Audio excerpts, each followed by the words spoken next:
Thank you for tuning in to Timeless Limitless. Please hit the subscribe button. Don't forget to like and share. In today's episode, we're talking to Ken Carson, owner of Nexus Brewery and Smokehouse.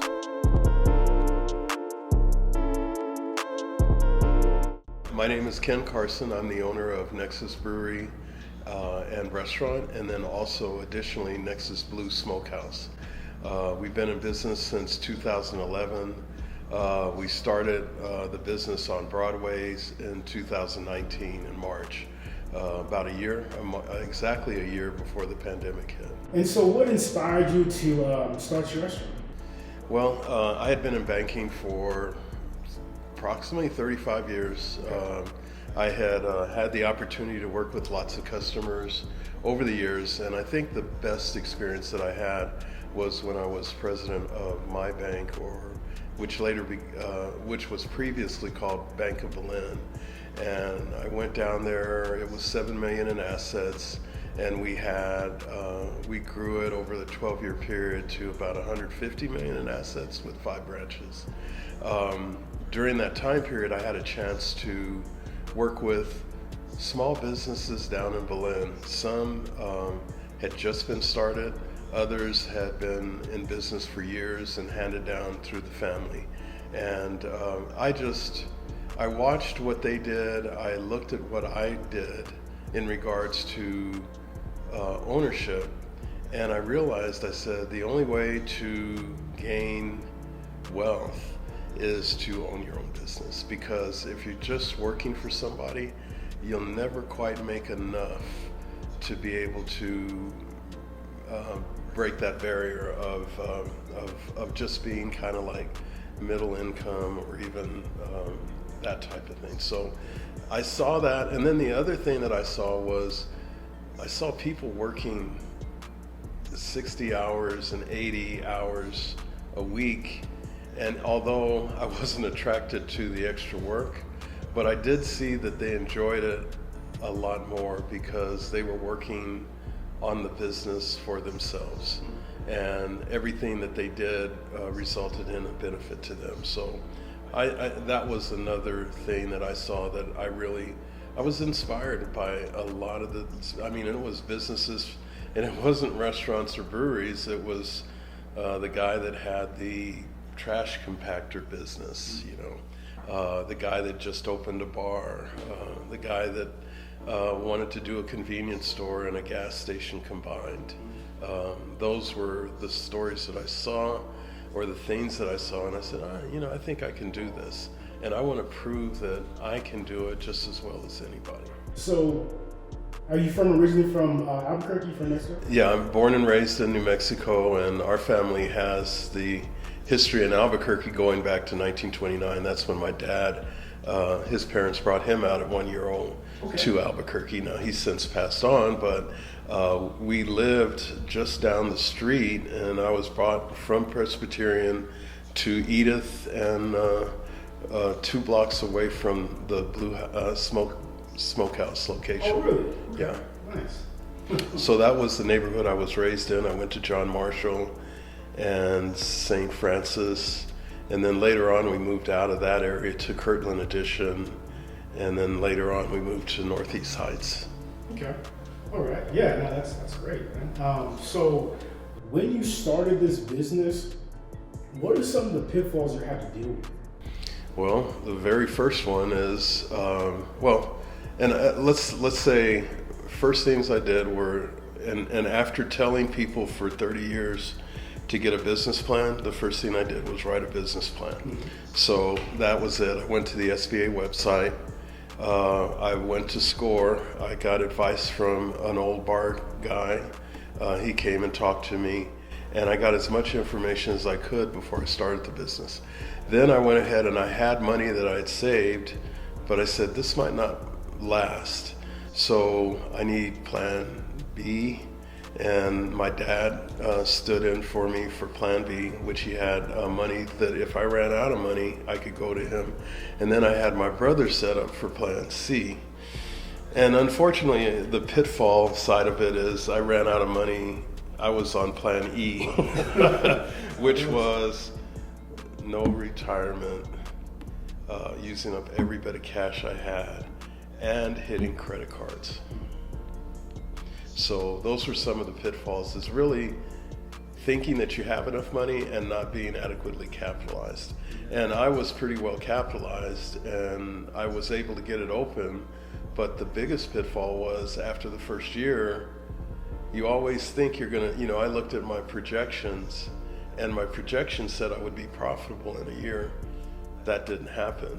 And I was having issues with payroll, had to lay off some people, had to get rid of the manager that I had hired, had to make a lot of adjustments, because no matter how hard you plan, you'll have issues and problems as you do your business, because they're just things that you don't know. Mm-hmm.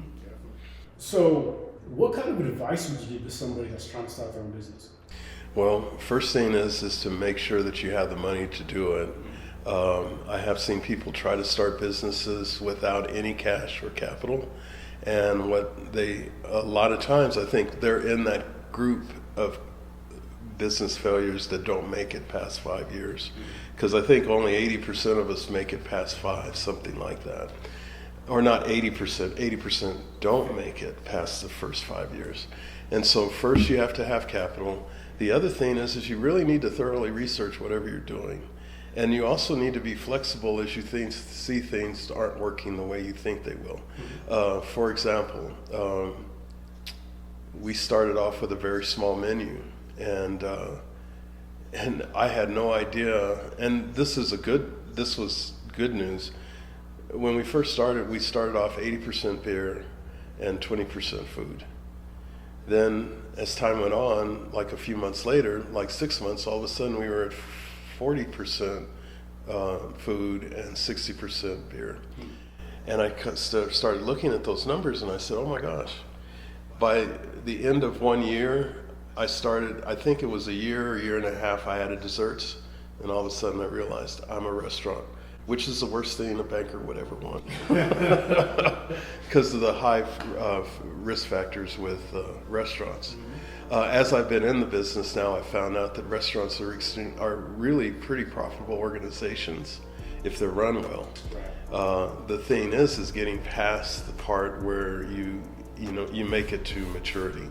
And once you make it to maturity, it can be profitable. If it's run right. And even today, we have issues on our profitability where I'm just like, God dang, if I could just fix that, we could be making a lot more money. What does that mean, making it to maturity? Elaborate on that. I would say after you get past between 5 to 10 years, and really maturity is like 10. Mm-hmm. 10 years, if you've made it to 10, you basically have reached maturity. Okay. And then that's really the point of decline. Because unless you do something different. Okay. And I still haven't found that different, but I'll keep modifying until such time as we get that thing to take us to the next level. Because usually the owner is his ideas and thoughts and things that he does are not as good as when it's almost like a prize fighter.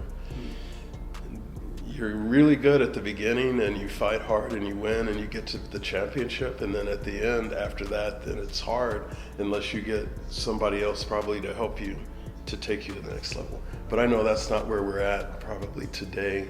I like that analogy. Yeah. That's great. That's a great analogy. Well, let me ask you this. How long did it take you to become profitable? I would say we didn't become profitable until about 2.5 years. Okay. I think it was stressful for 2.5 years straight, because no matter what I did, even though we were growing sales, nothing seemed to work. And we would continue to make lots of mistakes, and I would continue to have to buy more equipment. That's the other thing.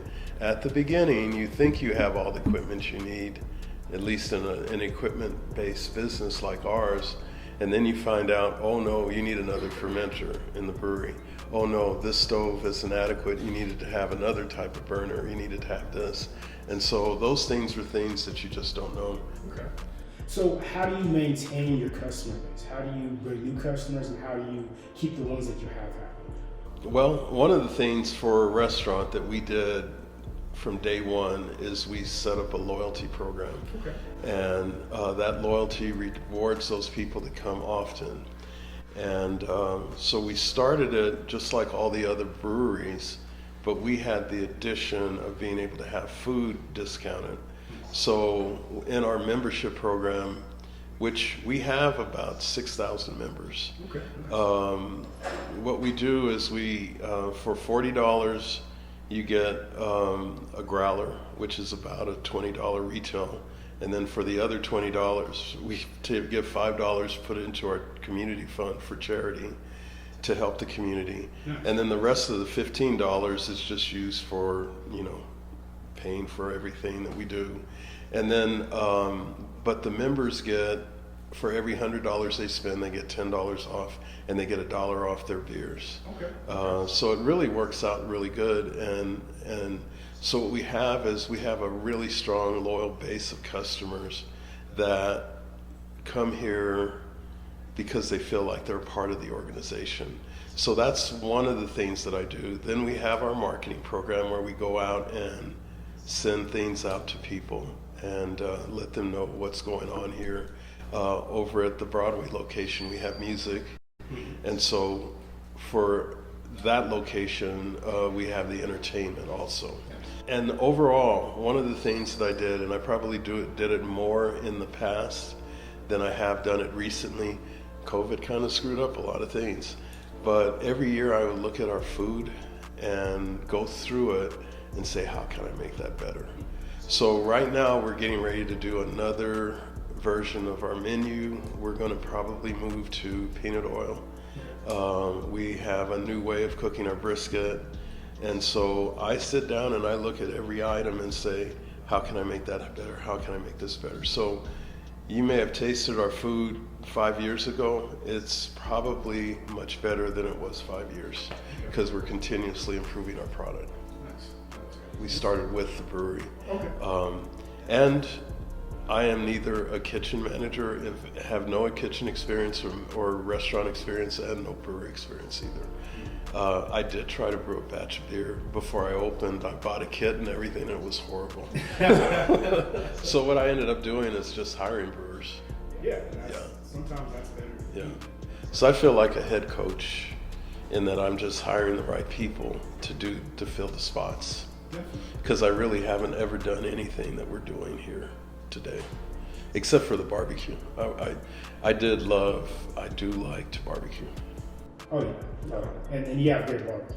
Oh, thank you. And that's what it is with most people that accumulate a lot of wealth is they hire and they make sure that they have people underneath them that can do the bidding for them. So right. That's great. Statistics say that the black dollar stays in our community for about 6 hours. Comparing that to other communities, the Jewish community, the Asian community, their dollar circulates for almost a month. How can we change that disparity? I don't know how is that defined, staying in your community? Basically, if you have ownership of something, the dollar that you spend goes back into the ownership. Like if I'm spending it at Walmart or something like that, my dollar goes directly into this conglomerate. If I'm spending it into a local brewery, Nexus, it goes to you, but then from there, your dollar goes into a distributor or a packaging company, and that's usually owned by somebody that's not Black or African American. Right. So the dollar doesn't necessarily go back to our community; it goes back to somebody that necessarily isn't helping our community. Right. And so when it goes into like the Asian community, it's going to the corner shop, but then it's being recirculated back into gas stations, restaurants, and they're all owned by Asians. Right. So that's kind of what I'm getting at. Okay.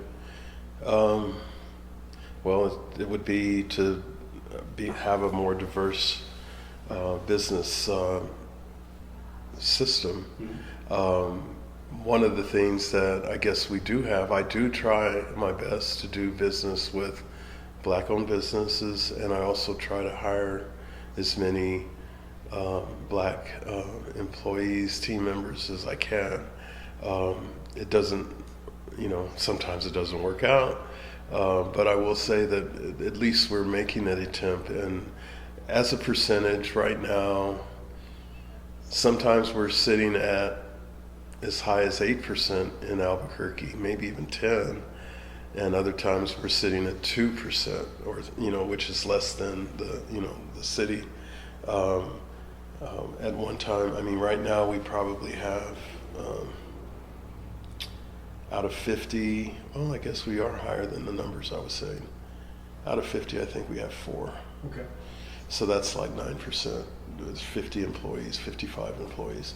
So we're somewhere in that category, but we're usually right around there. There have been times where we've been up to 15%, maybe even 20. But for right now, that's just where we are, and it's really just a matter of who applies. I have gone to the African Chamber of Commerce and talked to them. And when my sister-in-law was in charge of it, and I would talk to her and tell her what was going on. I said, if you have anybody that's a kitchen manager or some higher position, I'm interested. But even that hasn't really worked that well. But we need to just, in order to do that, it would need to be, for example, if quality maintenance, if I'm doing business with quality maintenance, which is black owned, then I don't know if that 6 hours increases to 12. Because he has the money for a handful. But right now in Albuquerque, it'd be really hard because everything I get on a day-to-day basis is probably, other than his services, are provided by non-black businesses. So basically, it's more about ownership. Right. We need to own more of our own things. Businesses. Yeah, businesses. Right. What's the best way to take what we have and take it and give it to the next generation? Well, I'm working on one project right now with a group of young black guys, and the organization is called OFI, and we were funded with money to start a CDFI, a black-owned CDFI. And so one of the things that you do need when you start a business is money. Now, it's really hard from a banking standpoint to lend people money that are just starting off the first time. Banks are not set up to take that kind of risk. And without the backing of your parents, who may be rich, because that's what really happens today. There's a big head start that most people have, that non-blacks have, in that their families had money and they were able to either co-sign or guarantee the loans or help their kid get into business. So that's one thing. I don't know, I think a young person needs to identify something that they really like and go work in those businesses. That's, even I tried to work in a brewery before I opened the brewery. My plan is to go work for somebody, and I even offered, I sent letters to everybody outside Albuquerque because I figured, well, nobody's going to want to train me in town to compete with them. So I'll ask all the breweries. There was about 30 of them in the state at that time, and I asked them. I got 2 responses, and one guy just gave me a tour of his brewery, which I appreciate. It was because it really was informative, and we sat down and talked about the perils.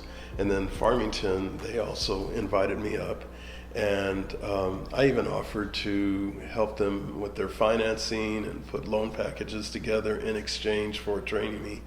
And I finally figured out it wasn't going to happen. But if I was a young guy, I would go, and I wanted to get in the brewing business, I'd go ahead and start working for a brewery. At least get my feet wet and try to understand the business as much as possible, and let the owner know that I want to start a brewery someday, and so that you could get yourself positioned in the right direction. That would be one way. I don't know a whole lot of other ways. There's other organizations that can help you, but luckily I was in a position where I'm mature and had my own money, and so I didn't have to go through different kind of programs to get started. Okay.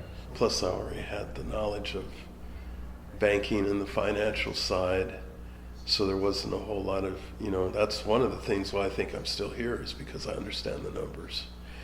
Right, that's definitely a leg up if you Yeah. understand that. Yeah. And coming from a bank background, I mean, what can our community do if we're not necessarily approved for a loan? Where can we go for resources? Well, that's the biggest problem, because there aren't that many places now. With OFI, the plan is to try to get grants, business grants, to go in and try to help people start businesses and take on more risk, and even maybe take a part of the ownership in order to help somebody get started. But we want to sustain ourselves and keep putting that money back into the community. So you can't just take the risk and not have a reward. But we could do it, what we're thinking is if we could do it in a way where the rate is reasonable at the beginning, but then we get a piece of the action as far as part of the business. And we don't want to run your business or anything, but if the business is successful, then we can put that money back to use.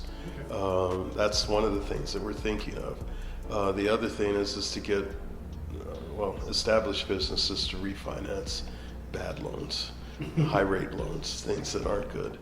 If the bank won't lend to you, there's probably a good reason for it. Right. Sometimes if you don't, first of all, in order, like for instance, nobody wants to lend their money, even me personally, lend money to somebody, and that's the only money they have in the business. Yeah. So you have to have some money up front, and you need to be, if you're starting a business, I would say you wouldn't want to have less than 50% of what you need to start. A lot of people come in the bank expecting, they look at the old cowboy movies where the banker sits there and shakes the son of the rancher, and they said, well, I like your idea, and they just shake hands and they give him all the money he wants. That's not reality. Business failures are too high. There's too many places you can get money. We really need to make sure as a banker that you have the capabilities and experience to lend the money, because our loss ratios only allow for maybe about 0.5% loss per year. Okay. When OFI gets started, I'm going to be expecting 50% loss. That's a different type of risk. I'm taking more risk. And then that might help somebody get into business that deserves to be a business. But we also need to look and see if they have the experience they need. There are other organizations like the Loan Fund, Dream Spring, West helps ladies. They focus on them. But I can tell you there's not a lot of money going out. It's because, and the reason why is they have to do everything in order for them to sustain themselves. They can't take on all the risk. The risk has to be partially borne by the person that wants to start the business, and that means they need to have money. And if you come in, it's just like if you buy a car. Why do they make you put a down payment? Because they want you to have some of the risk if that something happens to that car. Mm-hmm. Even though I know you can finance 100% nowadays, but in the old days, you need to put 10 to 20% down on your car at least in order to buy one. And I think a lot of people they come in with the impression that I have a good idea, the bank ought to give me money because I need it. The other thing is you have to have collateral. Mm-hmm. Realizing what collateral is these tables and chairs, once they're in this building, they're worthless. I might have paid $500 for a set of chairs, but if the banker ever touches them and has to take them back, this is probably only going to be worth 10 cents on the dollar. Yeah. So you have to have real collateral, which there goes back to this cycle that we're in. We didn't get started until probably some people might have got started in the 1900s, but reality didn't happen until, say, the 70s or 60s when equality actually started to hit. So we're behind, and we're just going to have to do it the old-fashioned way, just one step at a time. Right. And having the money already in pocket. Yeah. You know, it's not always about just getting a loan out to the bank. Yeah. Be your own bank. Right. And I don't know at what point, well, that's one of the reasons why we're trying to start a financial institution, is because we want it. I mean, if the direction is from, say, a board that's at least a minimum of 51% black, we feel that we'll come in with a different angle. And, you know, I have to even get rid of my banker tendencies to be on that board, because I'll have a hard time taking some of the risks that maybe we really do need to do to help advance the community. That's a great answer. And so African Americans are about 3% of the population in New Mexico. That's the research that I've been doing. Mm-hmm. How do we bring more of us out here?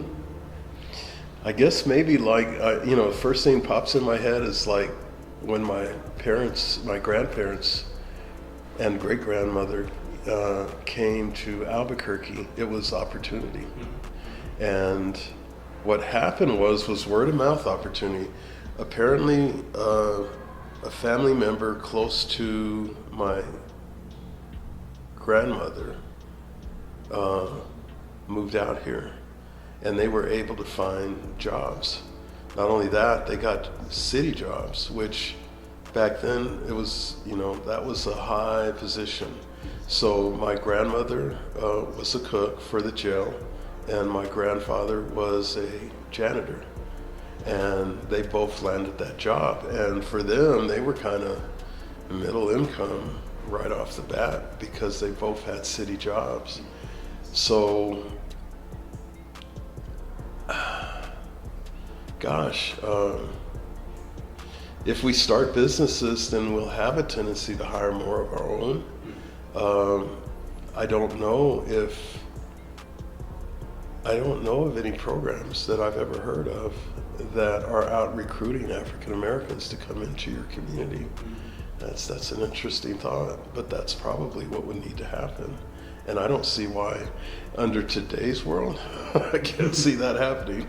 I just don't see what would be the incentive for them to encourage blacks to move into New Mexico, especially with the division that we have in the community. I mean, if our mayor came out and said something like that, they would be claiming that he was a racist. So I don't know. That's a really good question, because that's what really needs to happen. I know that maybe if they see organizations like mine,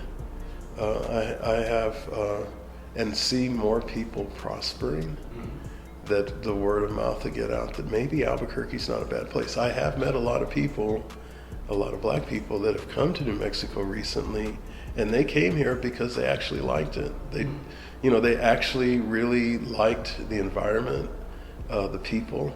I do feel what prejudice we have is hidden pretty well.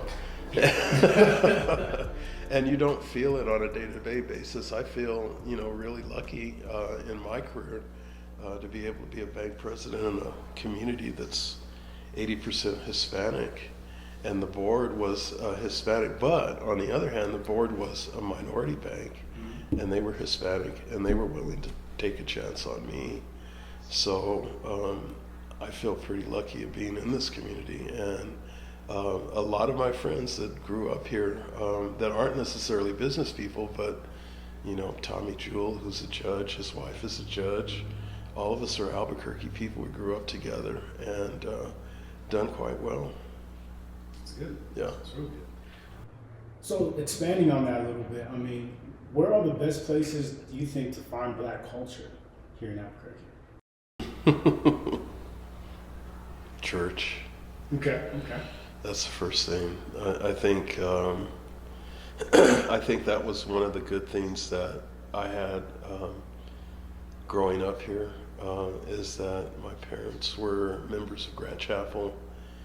And even when we moved out of the black neighborhood, which was Kirtland Addition, and we went to the Northeast Heights, we were the only black kids in elementary school when we moved up there.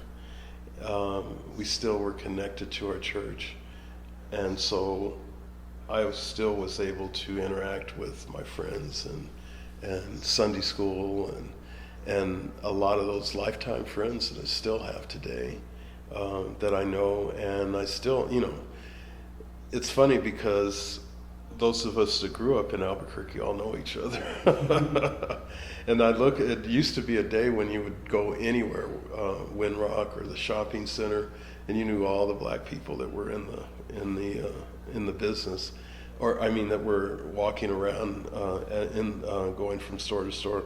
Now it's a whole different world, even though the population or the percentage is probably still about the same.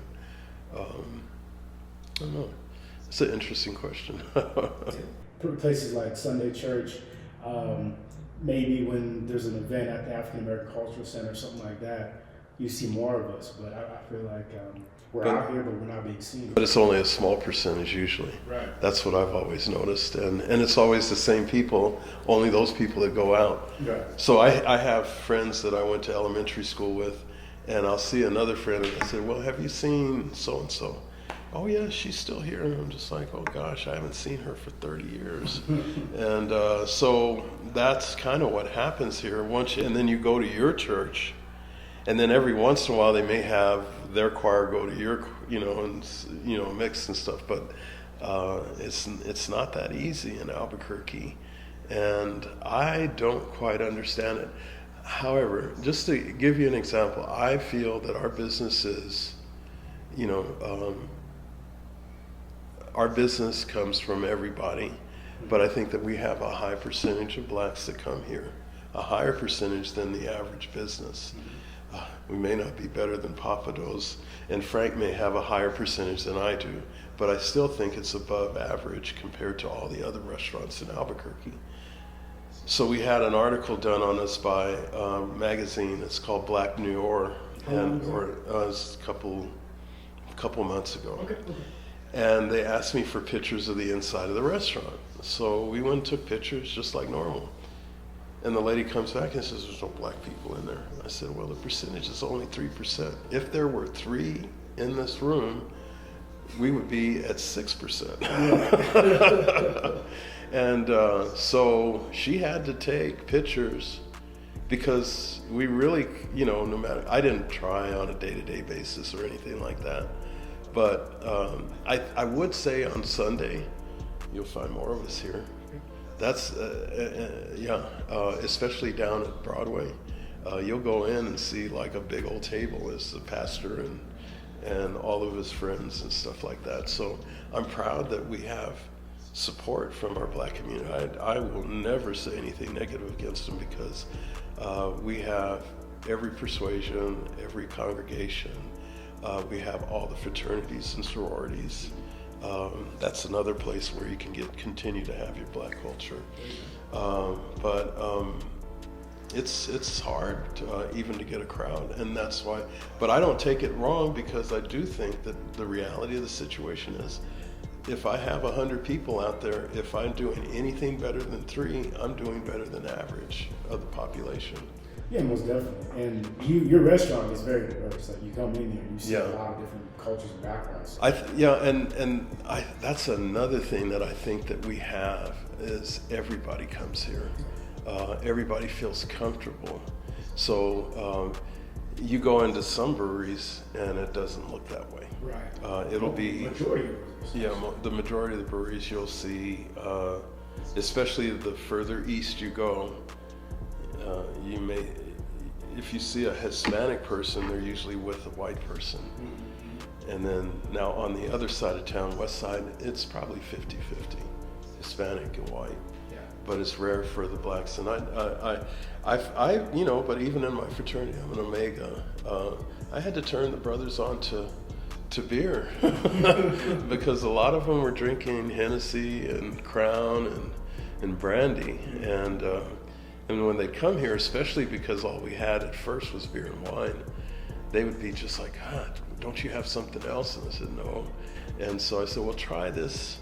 And once they started drinking some of the craft beer, they actually started enjoying it. But it's just something that's culturally that we're not quite as engaged with the beer scene as they are.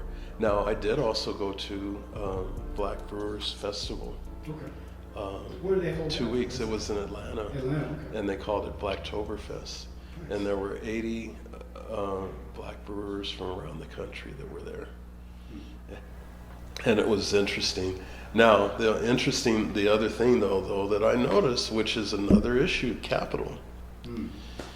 These guys, even though they didn't own, half of them didn't own breweries. Half of them didn't own their brewery. They were contract brewing. And what that means is they went to say a Marble, and had, if Marble was doing contract brewing, and they gave them the recipe, and then Marble would basically can their beer and make it. Okay. And and when I talked to them, they were all kind of like, well, first we've got to take this step in getting in.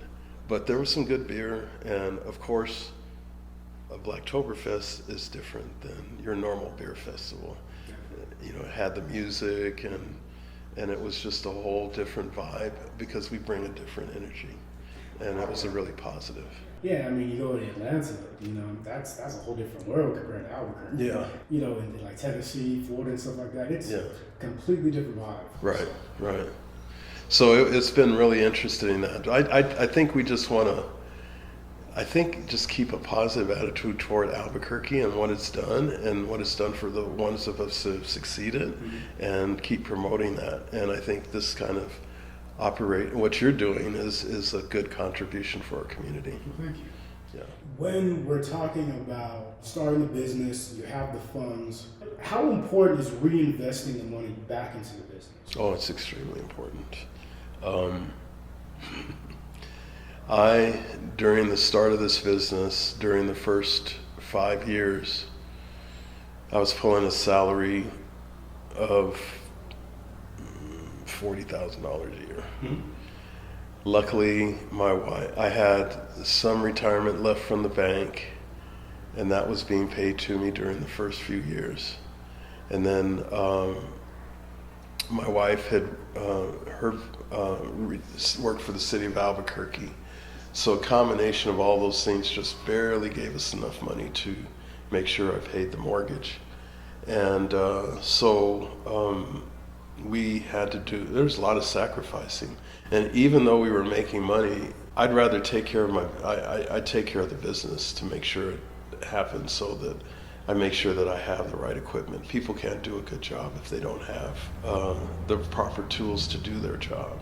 So I'm conservative and try not to buy everything that happens, but on the other hand, if the kitchen staff needs something, it's very rare that I refuse, and for them to get that. So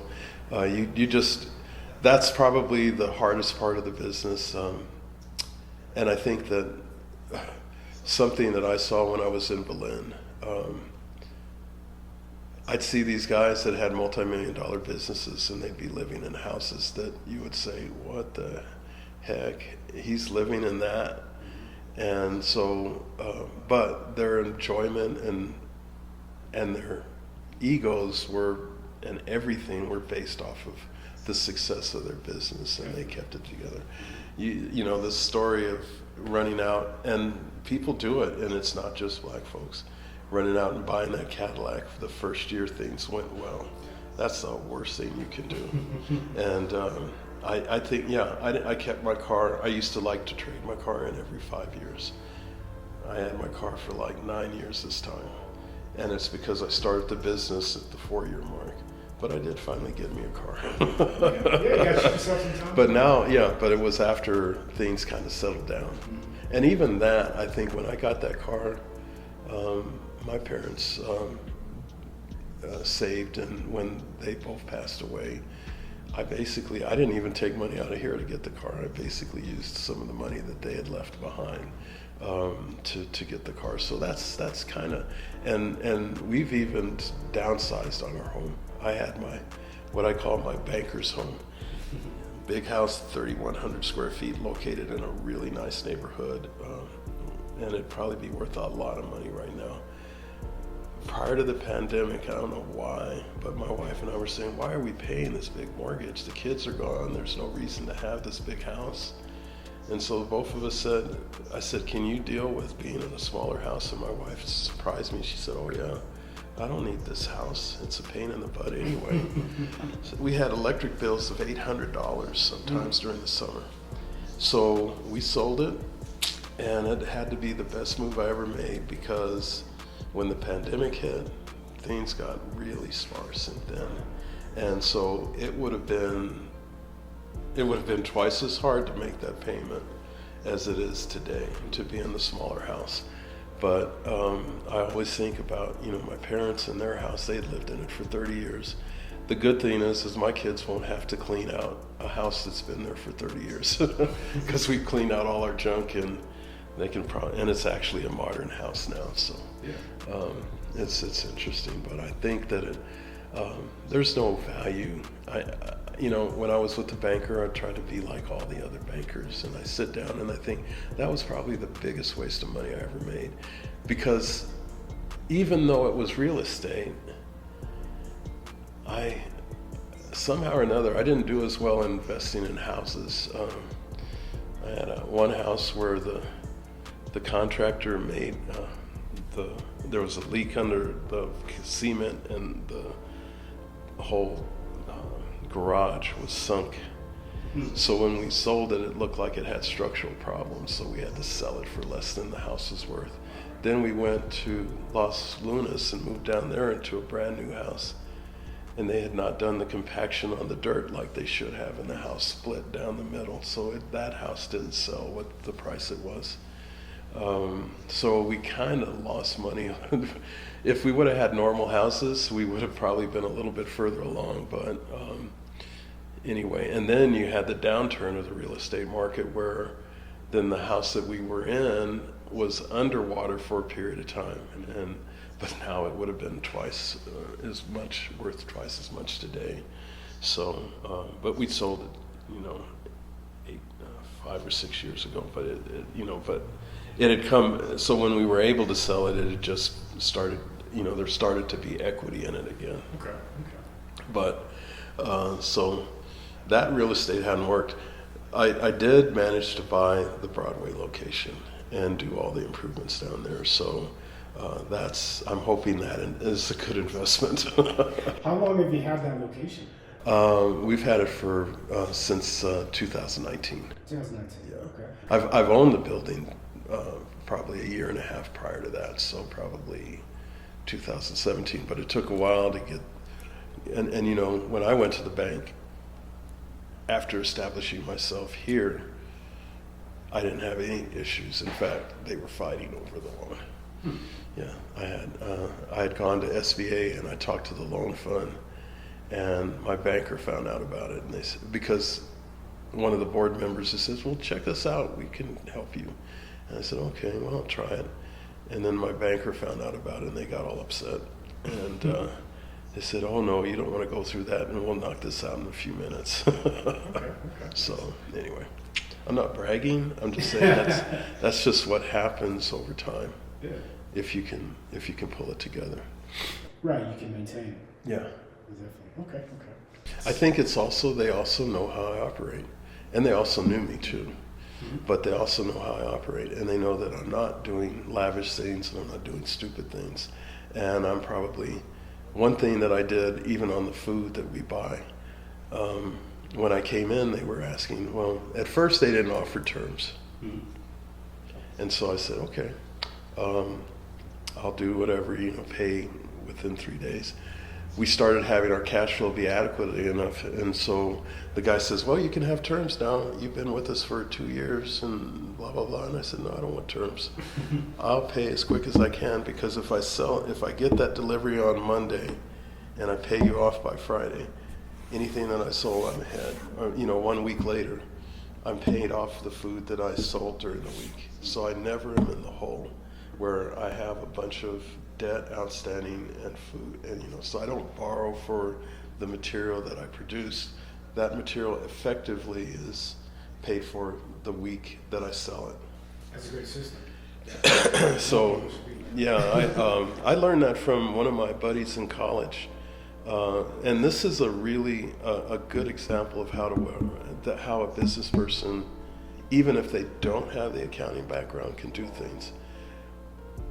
He's an ex-NFL football player. He owns Sweet Georgia Browns in Dallas. Okay. And that place, if you go there almost any day, there's lines out the door, and it's a buffet. For $18, he'll fill up your. He has deep dish to-go boxes. Okay. That when my daughter and I went to visit him to see his business, because that's another thing too. I do tons of research, and I just when I went to Atlanta, I didn't leave off research.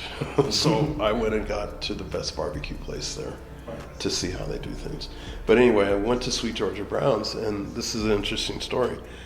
So he had been an NFL player. He had invested all his money down at New Mexico State, where we both went to school. He had apartments and a hotel that he had invested in. Everything went bust somewhere in the 80s or something on one of the economic downturns. So he lost everything. All he had was enough money to buy a little old Burger King located in the hood. Mm-hmm. And he put money down on that, and he created this business. He proceeds within the first years to screw up, not pay his taxes, and get in trouble with the IRS. After he learned what he needed to do, he came up with his own system, and it was an envelope system.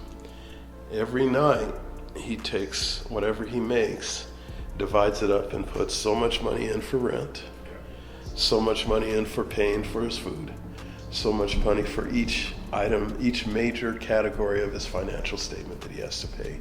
And then he puts so much money away for payroll. He goes in and deposits it in each account, and then when he writes a check for payroll, the money comes out of payroll. So all this money, so he does not owe anybody anything, anytime, and he's paying everything out the same minute, like within a day of him earning his money. And he does that all 30 days of the year. There's 30 envelopes. And that's his accounting system. And he says, I don't need a bookkeeper because every day I sell something, I put away enough money to pay for the rent. And so he just simply looked at all his major expenses and divided them by 30 and puts that money away into like 6 envelopes. And then he takes those envelopes he even went to the point of telling me, and don't go the same way to the bank every day. You take different routes because somebody might be following you when you take that money to the bank. But it was I was amazed after being a banker and knowing accounting systems and Excel and all the stuff that we do to generate a financial statement, to see his system. And he's running it. I bet that business is I wouldn't be surprised if he's somewhere in the $4 million category on sales per year. And that's really good for a restaurant, especially an independent restaurant located in a black neighborhood, in a bad neighborhood too. But he's and even in Dallas, though, his frontline people are black, but his whole kitchen is Hispanic. And he basically said he's tried to give opportunities to black people in the black community, and they just don't want to come to work. And they aren't consistent like some of us. Now, he has some consistent people, but his efforts have been really hard to get good people that are really want to work. So that's another thing we've got to change in our, I know we're not all that way, and I don't want to say everybody's that way, but there's this attitude out there that's going throughout the country of people that really just feel they deserve to be compensated just because they want it. That's a good point. You gotta work, and you gotta work hard if you want to achieve more. And you can't do a business unless you have the discipline to be here every day and to work on it. I don't think there's a day that goes by, even on vacation, that I don't put some time in my business. Dedication. Yeah. Definitely. Yeah. And if you're a business owner, you need that. You have to have that. Right. That's one of the other things that people don't really think about, because I do believe that there are people that aren't made for owning a business. Everybody, it's not, there's probably only about 10% of our population that's really, there's workers and there's people that have the potential for ownership. There's probably a lot of gold in the Black community because we haven't had the opportunity to fill that 10% spot of being owners. Even the Native Americans, I think they're in the same position here, because how many Native American businesses do you recognize in this community other than tribal owned deals? It's because they got started late, just like we did. So you're talking about like a kind of program where you're lending money and basically giving a helping hand. Like, want to elaborate a little bit more on that? Well, it's the organization is called OFI. The characters behind it right now, the board members, Charles Ashley, he owns the coders. He trains people to do computer code. Oh, okay. Yeah. And I think that he gets a lot of his students from the reservations. So he has that business. Everett Hill and Alex Horton, the four of us have been pushing for this, and we're able to get the money from Kellogg to start the business. And so we're in the process of hiring a CEO and finding a space. And hopefully sometime next year, I don't want to say when, my desire would be early spring, we would be open, but who knows. And we don't really even have a firm program set up as far as what we're going to do. But I know that the desires of the group as a whole is to help capitalize businesses that have not had the opportunity to open. So what that looks like, whether or not, like say for instance, standard operating procedure would require you to have 50% down. Well, we'll be requiring something less to try to help the business. But I'm almost sure it'll be interesting to see what the other board members say, but I doubt if we want to do something 100% for somebody where they don't have any money and they want to start a business. So that's, yeah. So that's what our plan is. We're also concerned with the community, low-income people being abused by finance companies, payday lenders, and check cashers. So part of our mission will be to try to even offset those areas and try to help. But the big thing is going to be how do we fund it, and how will we be able to perpetuate our business without always having grants. But at the same time, we're going to continue because if this thing comes through like we think, we have a lot of interest in the community, in the charitable donation community, like Annie Casey, we're talking to them, and we're talking to other types of large philanthropic organizations that put money into businesses like ours. Okay. And so our intention is to be 100% professional and to be no different than anybody else. And but on the other hand is to provide the services that we feel. In fact, we're doing a study right now to try to figure out what are the needs in our community. And I don't know how that's going to be done, because there have been studies already done on deficiencies and gaps that are here, probably in New Mexico. And so we're going to measure those, and then we're going to go after those as quick as we can.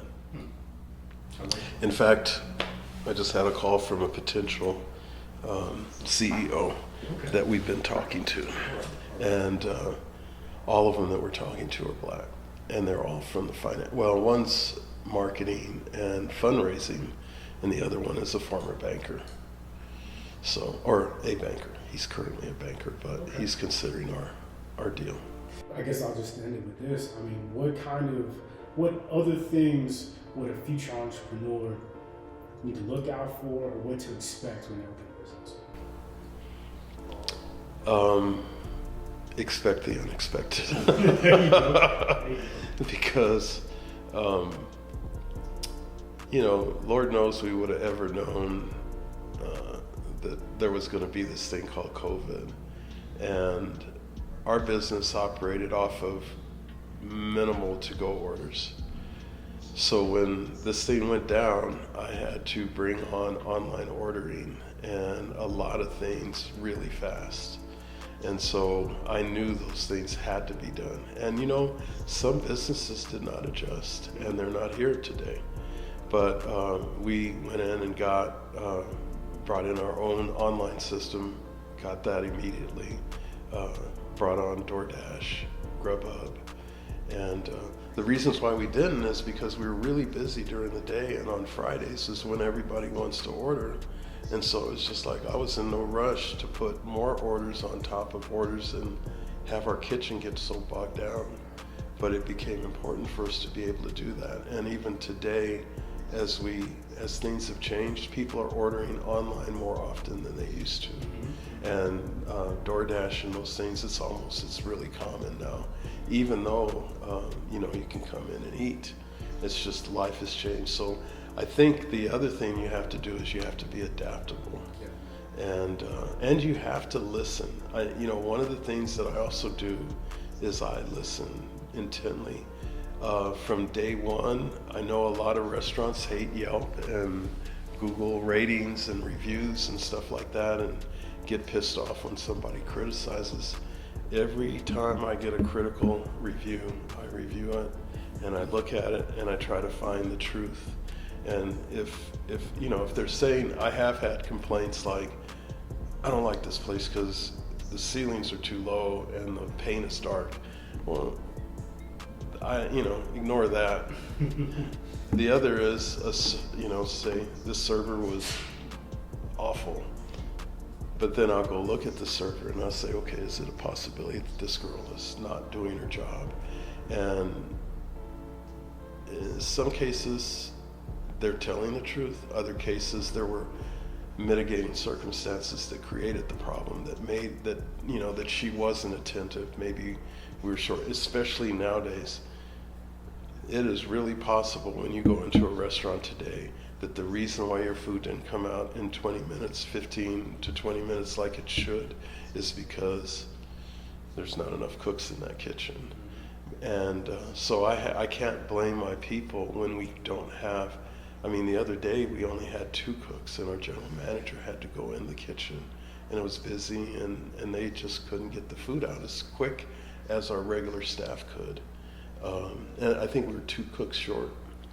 And she came in and she went ahead and helped him and did the best she could, but our ticket time sucked on that day.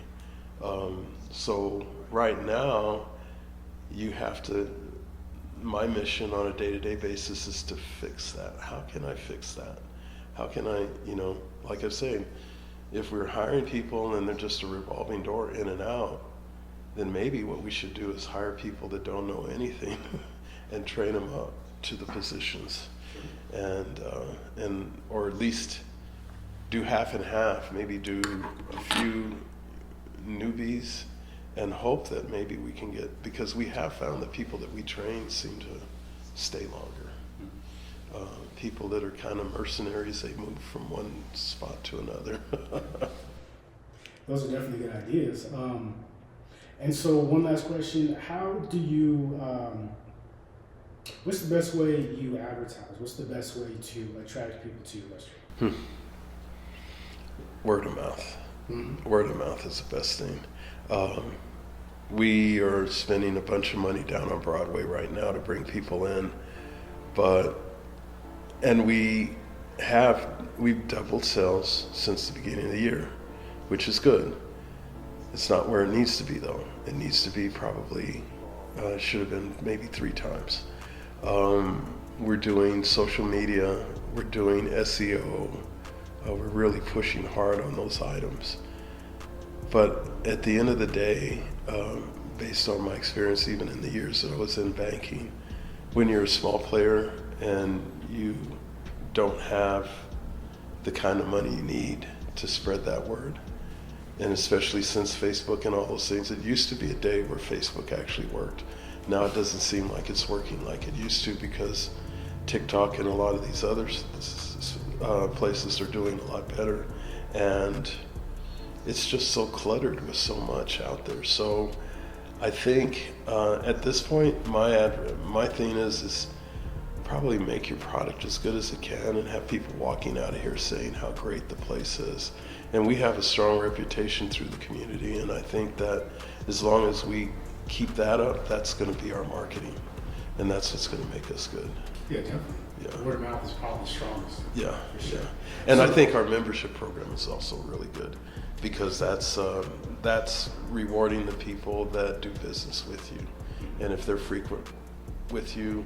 And then I also have, and then the good thing is I'm diversified in that if today you don't feel like fried chicken, you can go down and do barbecue, and your membership card works at both places.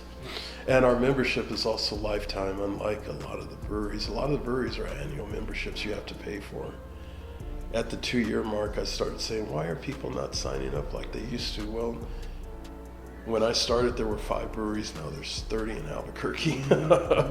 So the memberships aren't quite as attractive. And if you're going to have a membership, you're probably only going to have a membership at the brewery that's across the street, not the one that's 5 miles away.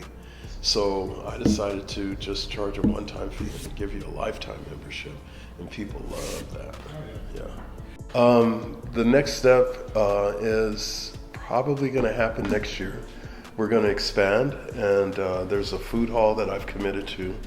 It's right across the street on Central from Presbyterian Hospital, and it's going to be a food hall similar to Green Jeans and Tin Can Alley, and the one 505 downtown. And so there'll be a group of restaurants that'll be in there, and they asked us to be a part of that. And so what we'll do is we'll have a very limited menu, and we'll be having a space in there. And if I have enough energy and time, and we can kind of get things settled down with our employment situation here and stuff like that, I'm interested in doing a Nexus fast food concept. Okay, yeah.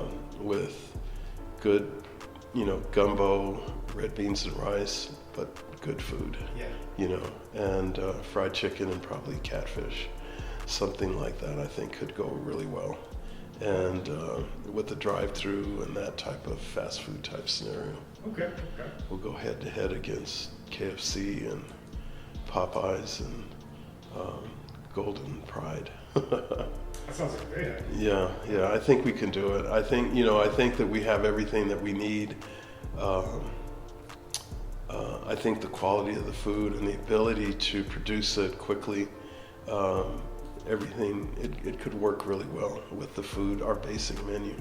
Probably even have some New Mexican food in there. Like, I think I still want to have red chili and green chili every time I do it. Oh, you have to. For this New Mexican fusion that I've tried to create. New Mexico, I call it New Mexican soul food. There you go. Because we always make sure you can put chili on anything that we have. Definitely. So anyway. Yeah, that sounds like a great idea. Yeah. Definitely. Yeah. So when is that restaurant or that location, that third location, gonna open up? That third location, probably, from what I understand, they're in the process of getting city approval and getting the plans approved and everything, and then they'll have to bid it out. But talking to the people last time I heard, it probably won't be till 2023. Gotcha. And considering that they haven't broke ground, we're probably looking at the end of 2023, if not the beginning of 2024. Okay. Yeah. Nice. But it'll be an opportunity for us to do something different. And I think once we learn how to do that in a fast food type setting, not a sit down restaurant per se, then that'll give us that'll put us in position to maybe do a fast food place. So anyway. I'll be looking forward to it. So tell the people where they can find you, social media, websites, all your connections. Okay. Well, it's nexusbrewery.com for the website. 1511 Broadway Southeast is the Smokehouse location, and 4630 Pan American Freeway is the location here at the Brewery and Restaurant. Okay, sounds good. I really want to thank you for everything, sir. Oh, sure. My pleasure.